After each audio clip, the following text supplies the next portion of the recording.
Example 6. In one company, there are 3 production departments and 2 service departments. એક company પાસે 3 ઉત્પાદન વિભાગો છે અને 2 સેવા વિભાગો છે. The following are available from its book. The following figures are available from its book. એના ચોપડામાંથી નીચેના આંકડાઓ પ્રાપ્ત થયેલા છે.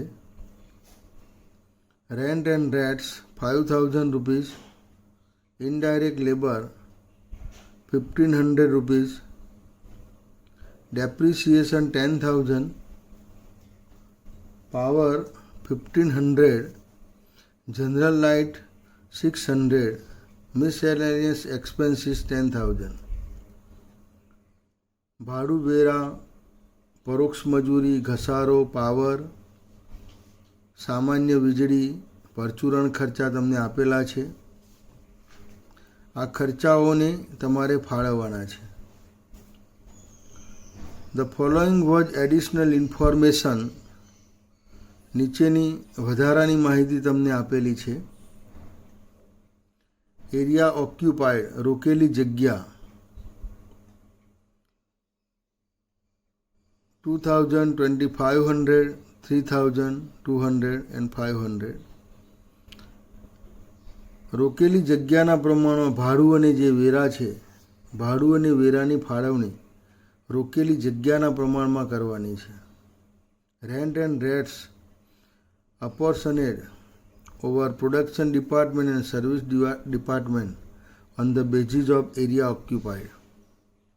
એટલે આને સ્મોલ કરી દઈશું આપણે. 4:5:6:4:1, 4:5:6:4:5 1 એ રીતે એનું પ્રમાણ થશે. કારણ કે આને આપણે નાના કરી દઈશું. 5 વડે શૂન્ય કાઢી નાખીશું બંને અને 5 વડે ભાગીશું એટલે યુનિટ નાનો થઈ જશે. લાઇટ પોઈન્ટ, લાઇટના પોઈન્ટ આપેલા છે. તો જનરલ લાઇટ તમને જે આપેલી છે એ જનરલ લાઇટ પોઈન્ટના આધારે ફાળવવાની છે. On the basis of light point. સામાન્ય વીજળી બત્તી. ડાયરેક્ટ લેબર, પ્રત્યક્ષ મજૂરી આપેલી છે. એના 2 શૂન્ય કાઢી અને એને સ્મોલ કરતાં એનું પ્રપોર્શન થશે. Proportion will be 6:4:6:3:1. પ્રત્યક્ષ મજૂરીના આધારે કયા ખર્ચની ફાળવણી કરીશું? તો ઇનડાયરેક્ટ લેબર.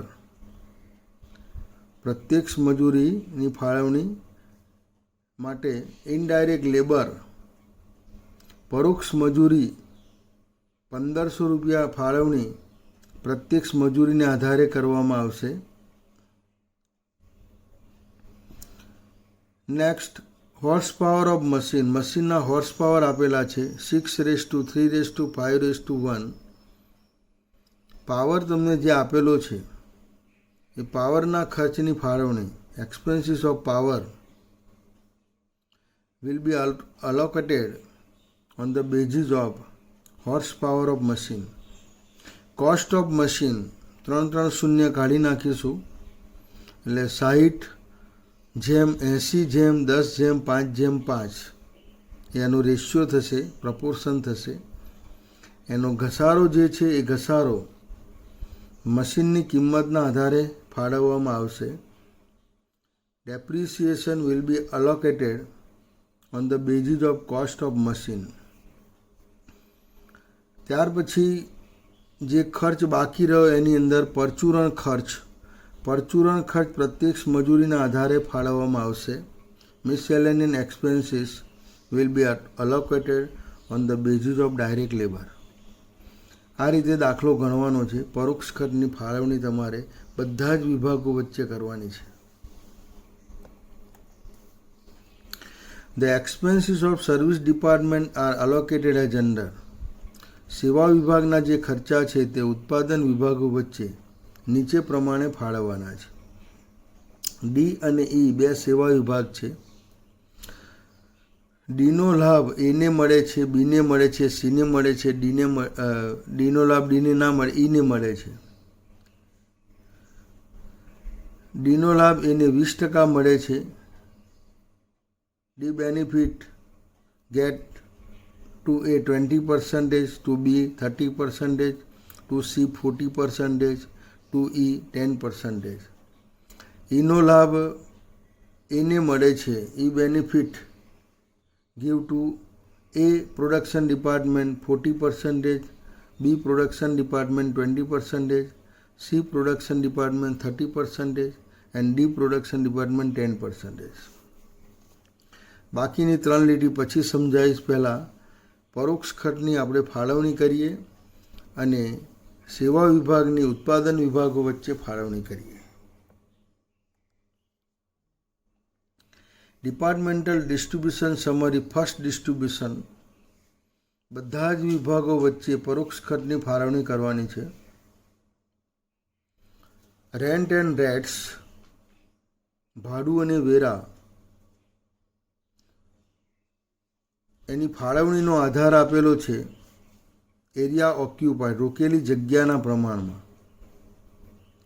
તો રોકેલી જગ્યાનું પ્રમાણ હમણાં મેં તમને કહ્યું તે પ્રમાણે પ્રપોર્શન 4:5:6:4:1, 4:5:6:4:1 છે. ટોટલ એક્સપેન્સીસ 5,000, 5,000 છે. 5,000 આ પ્રમાણમાં તમારે જુદા જુદા વિભાગો અને સેવા વિભાગો વચ્ચે ફાળવવાના છે. 5 ને 4 9 છે 15 ને 16 ને 4 20 ભાગતા 250 રૂપિયા આવશે. 250 રૂપિયા. 250 ગુણ્યા 4, 250 ગુણ્યા 5, 250 ગુણ્યા 6, 250 ગુણ્યા 4, 250 ગુણ્યા 1, એ રીતે ખર્ચની જુદા જુદા વિભાગો વચ્ચે ફાળવણી કરવામાં આવશે. ઇનડાયરેક્ટ લેબર, પરોક્ષ મજૂરી, ડાયરેક્ટ લેબરની આધારે on the basis of direct labour. Proportion 6:4:6:3:1, 1,500 rupees. આ પ્રમાણમાં તમારે ફાળવવાના છે. 6:4:6:3:1 પ્રમાણમાં 16, 17, 18, 20, 20 ભાગતા 750 આવશે. 750 ગુણ્યા 6 75 આવશે. 75 ગુણ્યા 6 450, 75 ગુણ્યા 4 300, 75 into 3 75 into 1, એ રીતે જુદા જુદા વિભાગો વચ્ચે મૂકવામાં આવશે. ડેપ્રિસિએશન, ઘસારો, cost of machine.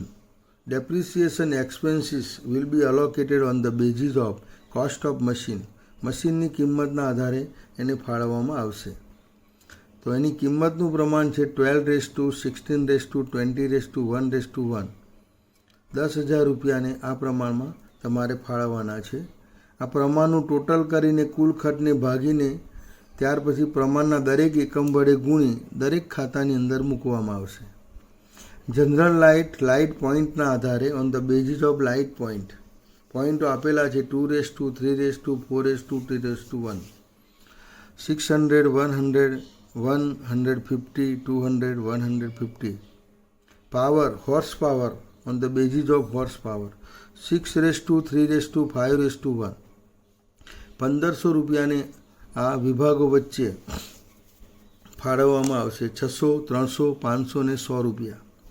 Miscellaneous expenses, direct labour, પ્રત્યક્ષ મજૂરીના આધારે 6:4:6:3:1, 10,000ને પ્રમાણમાં ફાળવવામાં આવશે. 3,000, 2,000, 3,000, 1,500 ને 500.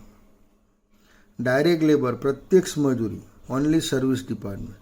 પ્રત્યક્ષ મજૂરી ફક્ત સેવા વિભાગોની અંદર જ તમારે મૂકવાની છે, ઉત્પાદન વિભાગોની અંદર મૂકવાની નથી. કારણ કે પ્રત્યક્ષ મજૂરી સેવા વિભાગને મૂક્યા પછી સેવા વિભાગના ખર્ચને ઉત્પાદન વિભાગો વચ્ચે લઈ જવામાં આવે છે. એટલે પ્રત્યક્ષ ખર્ચ ફક્ત સેવા વિભાગનો ધ્યાનમાં લેવામાં આવે છે. Consider only service department. Direct labour consider only service department. 1500 રૂપિયા અને 500 આપેલા છે. 1500 and 500 rupees, total 2000. Total apportioned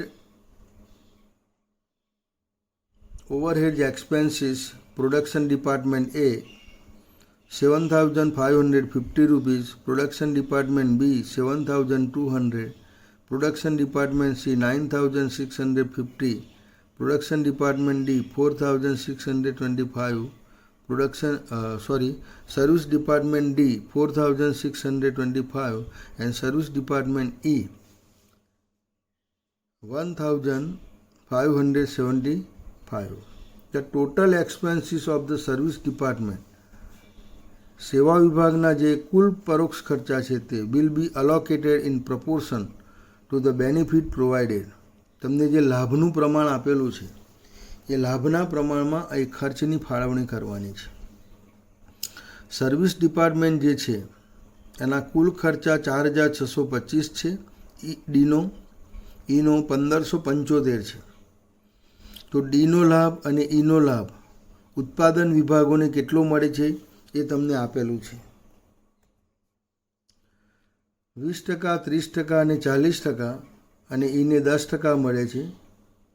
પેલામાં 40, 20, 30 અને 10% મળે છે. ઈનો લાભ મળે છે.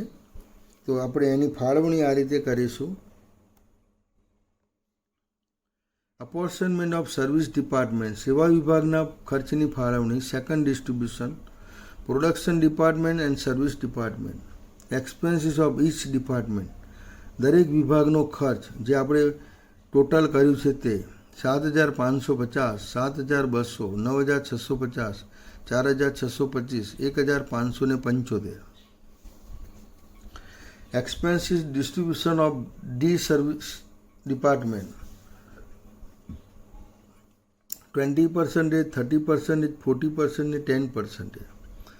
ડી સેવા વિભાગનો ખર્ચ ફાળવવાનો છે એટલે -4,625.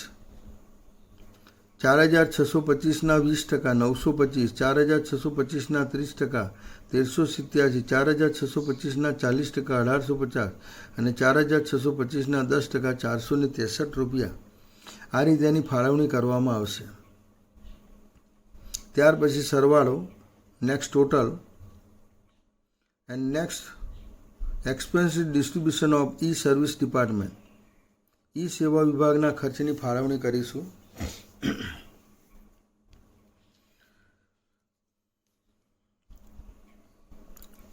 Benefit proportion given 40%, 20%, 30% and 10%. 40%, 20% અને 30% અને 10% આપેલું છે. ઈનો ખર્ચ ફાળવવાનો છે એટલે -2,038, -2,038. ઈની અંદર માઇનસ મૂકવામાં આવશે. એમાં 40%, 815, 20% of 2,038 in B, 30% of 2,038 in C and 10% of 2,038 in D. 2,038ના 40%, એમાં 20%, બીમાં 30%, સીમાં અને 10% ડીમાં. એ રીતે ફાળવવામાં આવશે. અને next total 9,290, 8,995, 12,111, 204 rupees. And next expenses distribution of D, ડીની ફાળવણી. આ રિપીટેડ મેથડ છે, પુનરાવર્તિત પદ્ધતિ. મોટાભાગે આ પદ્ધતિ જ પૂછાય છે. -204, 204ના 20% એમાં આવશે. 204ના 30% બીમાં આવશે. 204ના 40% સીમાં આવશે અને 204ના 10% ઈમાં આવશે. 20% of 204 will become in production department A. 30% of 204 will become production department B. 40% of 204 will become production department C and 10% of 204 in service department E. આ રીતે ફાળવણી કર્યા પછી સરવાળો કરીશું. એક્સપેન્સીસ ડિસ્ટ્રીબ્યુશન ઓફ ઈ, ત્યાર પછી ઈની ફાળવણી કરવામાં આવશે -20.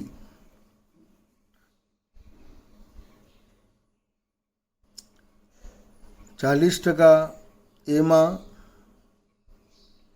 30% 20% બીમાં, 30% ડીમાં અને 10% ડીમાં.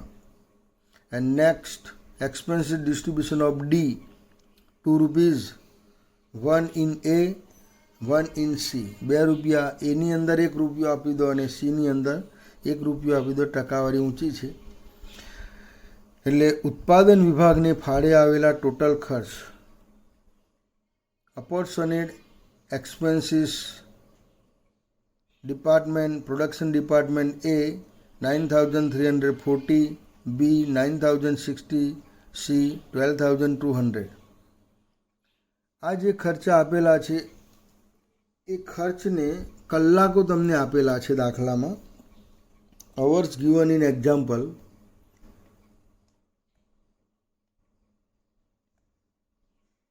અવર્સ વર્ક, ઉત્પાદન વિભાગમાં જે કલાકો કામ ચાલેલું છે કલાકો તમને આપેલા છે. 6226 કલાક, 4028 કલાક, 4066 કલાક. એના વડે એને ભાગીશું. Hours divided by hours.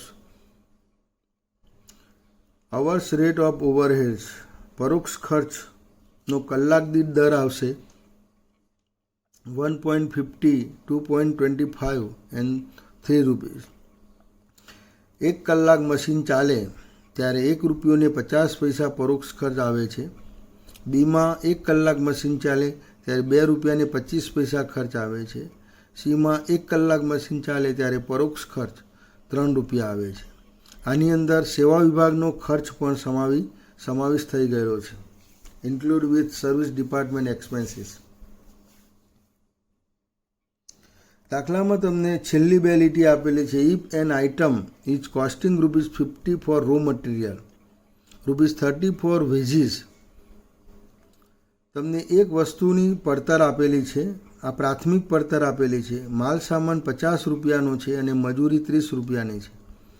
50 રૂપિયા અને 30 રૂપિયા 80 રૂપિયા ભેગા કરીને પરોક્ષ ખર્ચની અંદર જ્યારે મૂકવામાં આવે છે, ઉત્પાદન વિભાગની અંદર પ્રોડક્શન માટે મૂકવામાં આવે છે, ત્યારે પરોક્ષ ખર્ચ એના ફાળે કેટલો આવે એ અંદર પ્લસ કરવાનો છે.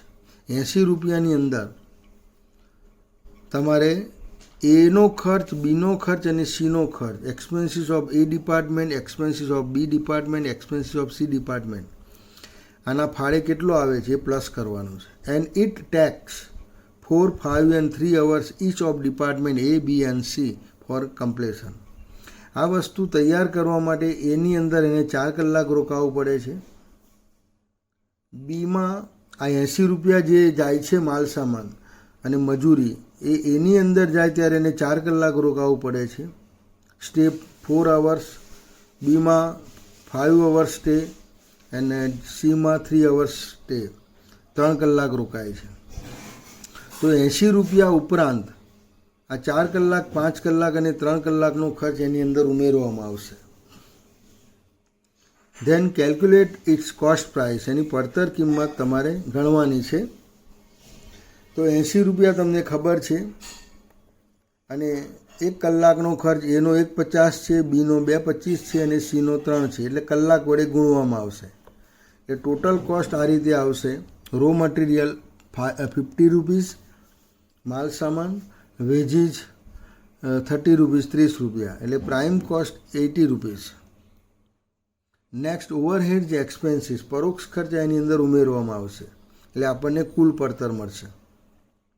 એ 4 hours, 4 કલાક એ ડિપાર્ટમેન્ટની અંદર આ 80 રૂપિયા રોકાય છે એટલે 4 ગુણ્યા 1 રૂપિયો ને 50 પૈસા, 4 × 1, 550, એટલે 6 રૂપિયાનો ખર્ચ એનો આવે છે. બીની અંદર 5 કલાક રોકાય છે, સ્ટે 5 અવર્સ, એટલે 2 રૂપિયા ને 25 પૈસા લેખે at the rate of 2.25 11.25 rupees total overhead expenses of B production department, and production department C 3 hour stay into 3 rupees total 9 rupees overheads, 9 રૂપિયાનો પરોક્ષ ખર્ચ આવે છે. એટલે ટોટલ 3 વિભાગની અંદર જ્યારે પ્રોસેસમાં જાય છે ત્યારે એને ફાળે આવેલો જે ખર્ચ છે અપોર્શનેડ એક્સપેન્સીસ રૂપીસ 26.25 26 રૂપિયા ને 25 પૈસા અને પ્રાથમિક પડતર 80, એટલે ટોટલ કોસ્ટ 106.25. આ એનો જવાબ છે. નીચે કેટલીક સમજૂતી આપેલી છે તમને. The overhead expenses will be allocated between the production department and the service department given basis. શરૂઆતમાં આપણે પરોક્ષ ખર્ચને ઉત્પાદન વિભાગો અને સેવા વિભાગો વચ્ચે ફાળવણી કરી. And last service department total expenses will be allocated over production department, અને સેવા વિભાગના ખર્ચની ફાળવણી ત્યાર પછી ઉત્પાદન વિભાગો વચ્ચે કરી. Only direct expenses of the service department should be considered.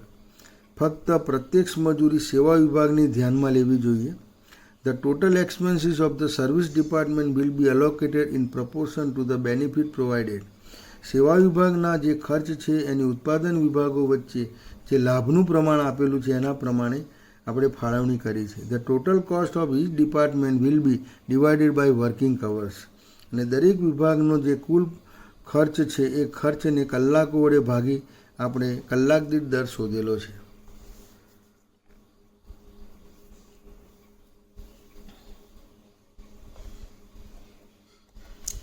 In short, પહેલાં બધા જ પરોક્ષ ખર્ચાઓને ઉત્પાદન વિભાગ અને સેવા વિભાગ વચ્ચે ફાળવવાના છે. તમને જે નીચે વધારાની માહિતી આપી છે એમાં યોગ્ય આધાર લઈ અને ફાળવવાના છે. વધારાની માહિતીમાં પ્રત્યક્ષ મજૂરી ફક્ત સેવા વિભાગની ધ્યાનમાં લેવાની છે. ત્યાર પછી આ ખર્ચને ફાળવ્યા પછી બધાનું ટોટલ કરવાનું છે. ટોટલ થઈ જાય એટલે સેવા વિભાગના ખર્ચની જે ફાળવણી છે, 2 સેવા વિભાગો ડી અને ઈ, એની ફાળવણી અહીંયા તમને લાભનું પ્રમાણ આપેલું છે એના પ્રમાણમાં રિપીટેડ મેથડ પ્રમાણે તમારે ફાળવણી કરવાની છે, પુનરાવર્તિત પદ્ધતિ પ્રમાણે. તો પુનરાવર્તિત પદ્ધતિ પ્રમાણે દરેક વિભાગનું ટોટલ અહીંયા મૂકેલું છે. ત્યાર પછી સેવા વિભાગ ડીની ફાળવણી કરી, ત્યાર પછી ઈની ફાળવણી કરી, ત્યાર પછી ડીની ફાળવણી કરી, ત્યાર પછી એટલે આ ખર્ચ નાનો થતો જશે અને છેલ્લે આપોઆપ ઉત્પાદન વિભાગોની અંદર સમાવેશ થઈ જશે. ત્યાર પછી જે કલાકો કામ ચાલેલું છે કલાકો વડે ભાગતા દરેક વિભાગનો કલાક દીઠ દર તમને મળશે. એ કલાક દીઠ દરને આધારે કોઈપણ વસ્તુ એમાં કેટલા કલાક રોકાય છે એટલા કલાક વડે ગુણતા એનો એ વિભાગનો ખર્ચ આવશે. એટલે તમને પ્રાથમિક પડતરની અંદર એ, બી અને સી વિભાગમાં આ વસ્તુ જેટલા કલાક રોકાયેલી છે 4 કલાક, 5 કલાક અને 3 કલાક એને કલાક દીઠ દર 1.50, 2.25, 3 વડે ગુણી અને એનો જે કુલ પરોક્ષ ખર્ચ છે એ પ્રાથમિક પડતરમાં ઉમેરતા કુલ પડતર તમને મળશે.